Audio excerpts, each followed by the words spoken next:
Hello and welcome back to our Psalms study here that we are doing, video 9. And we are going to be talking about the phrase, "Yea, though I walk through the valley of the shadow of death, I will fear no evil. For thou art with me, thy rod and thy staff, they comfort me." We're going to take that first part there, "Yea, though I walk through the valley of the shadow of death." So let's go ahead and start reading our psalm now. Psalm 23. The Lord is my shepherd, I shall not want. He maketh me to lie down in green pastures. He leadeth me beside the still water. He restoreth my soul. He leadeth me in the paths of righteousness for his name's sake. Yea, though I walk through the valley of the shadow of death, I will fear no evil. For thou art with me, thy rod and thy staff, they comfort me. Thou preparest a table before me in the presence of mine enemies. Thou anointest my head with oil. My cup runneth over.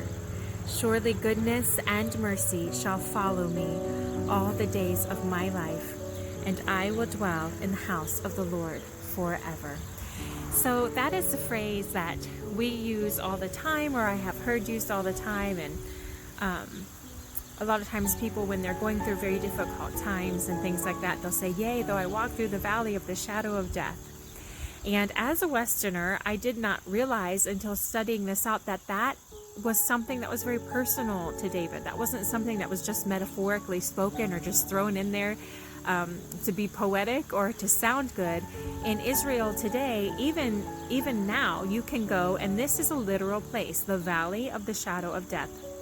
So most people know that Jerusalem is up, it's up high, and then most people have heard of the Kidron Valley, and a little bit beyond that, back behind it, lies this place that is known there to local people as the Valley of the Shadow of Death, and it has been known as that for hundreds and thousands of years.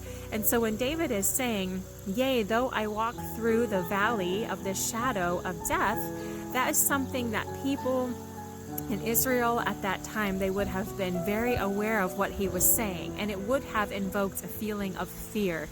And even as Jesus, we didn't realize, I didn't realize that the parable that he told about the Good Samaritan legend, or stories being passed down, say that that's actually where that parable took place at, is on this road in the valley of the shadow of death.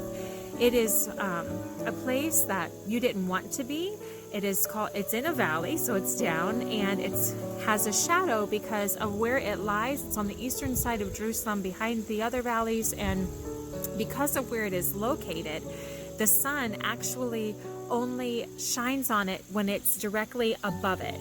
So as long as the sun is either on this side or on this side, or even if it's passing through, it's dark. You can't really see very well in that area. So it would be a wonderful place, for thieves and robbers and things like that to hide out, and the enemy, and if, maybe an animal or something like that, and to sit and to wait for a passerby to come by to take advantage of what they had to offer, or to cause harm or whatever.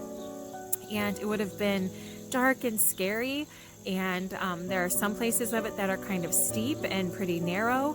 And so when David is saying all these things that the Lord has done for him, he's my shepherd, I shall not want. He makes me to lay down in green pastures and to be beside still waters. He restores my soul.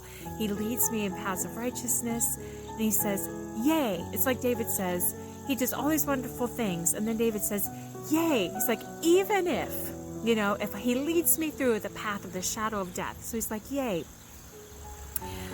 though I walk through the valley of the shadow of death, I will fear no evil."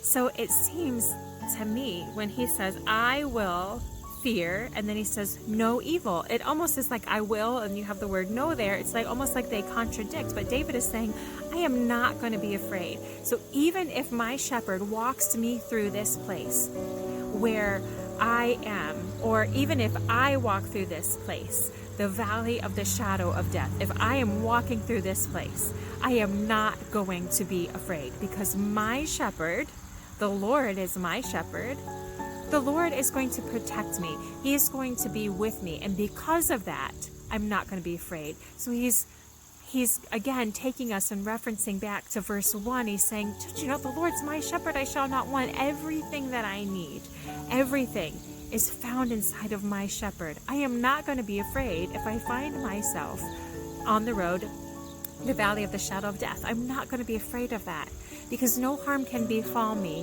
when my shepherd is near, and no harm can befall me that he wouldn't allow to befall me when my shepherd is near. He's saying, I literally am not going to be afraid. And one of the fascinating things about it is David actually would have walked this road again. He would have walked it when Absalom, he had to flee from his son Absalom. David would have had to go past this and possibly even walk on this road to flee from him. And many Jewish people believe he did walk on this, through this valley, to flee from Absalom. So again, this was a term that was very personal to the shepherds there, to the people of Israel. They knew exactly what that meant. It would have invoked feelings of fear in every person that heard it. This was not a place that you were like, hey, let's go for a walk in the valley of the shadow of death. Yeah, no, this is not something that you did. So when somebody talked about that, and just then said, I am not going to be afraid, that was a very big deal. So again, David is showing us his confidence that he has in the Savior, in his shepherd. And it makes me to stop and to wonder, where is our confidence in the Lord? Sometimes it feels like we are walking through the valley of the shadow of death, doesn't it? Sometimes things are narrow and they're dark and they're scary for us. But can we say, as David said, I am walking through this very scary place, Lord, but I will fear no evil. I'm not going to fear any attacks. I'm not going to fear what the enemy has lurking for me around this bend. That's another thing about it. It's kind of goes like this. Like, I don't know if you can see, the road kind of curves like this all the way around. And literally, if you're standing on one part of it, you can't see the entire thing because of how it wraps and wraps and wraps and wraps. So you could maybe see this, but there could be an enemy over here that you would never see, or one over here. And are we willing to say, Lord, whatever is around this, I'm not going to fear it. I am not afraid of the evil that could befall me because my shepherd is here. Because my shepherd is the good shepherd. The Lord is my shepherd, I shall not want. And can we say with all of our hearts that that is our truth from our hearts, that we shall not want, that we will fear no evil?